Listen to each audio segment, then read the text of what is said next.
lecture, we will understand how to use quick draw secondary beam option. To understand that, we need to go to draw beam column brace objects. After that, you will find an option to quick draw secondary beams.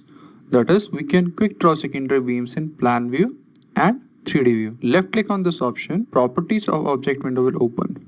After that, you will find 5 number of various options that user need to enter or customize their requirement. Number 1 option is property. Let it be steel beam. Moment releases has to be most of the time pinned only because secondary beams are usually drawn on the primary beams. So moment releases has to be pinned on both sides. That is, the beams that we are drawing are simply supported. After that, you will find the most important option. That is, user can either enter spacing and number of beams.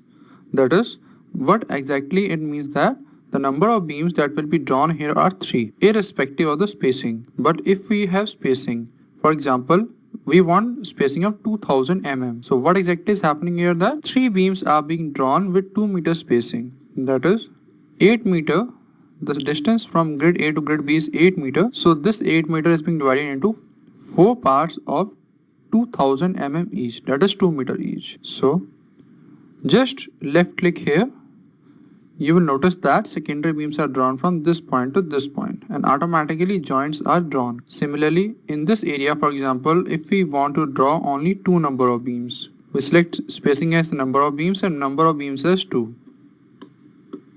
Here you will see that only 2 beams are being drawn. We can see that this option is easily customized as per the user requirements. You will find that you can also select the orientation.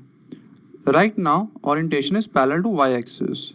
If we want that, the orientation should be parallel to x.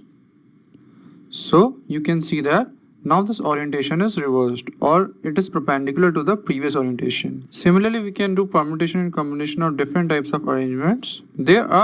In short, there are 5 number of various options. That is property, moment releases, spacing, number of beams and approximate orientation. User need to enter this data carefully. That is, property has to be entered first of all. Second, moment releases has to be most of the times as pin only. Spacing and number of beams is the main option, that is determining the number of secondary beams and their spacing. That is, user can either enter maximum spacing or user can either enter number of beams between 2 beams. And this option is decides the orientation. That is, it has to be parallel to x-axis or it has to be parallel to y-axis.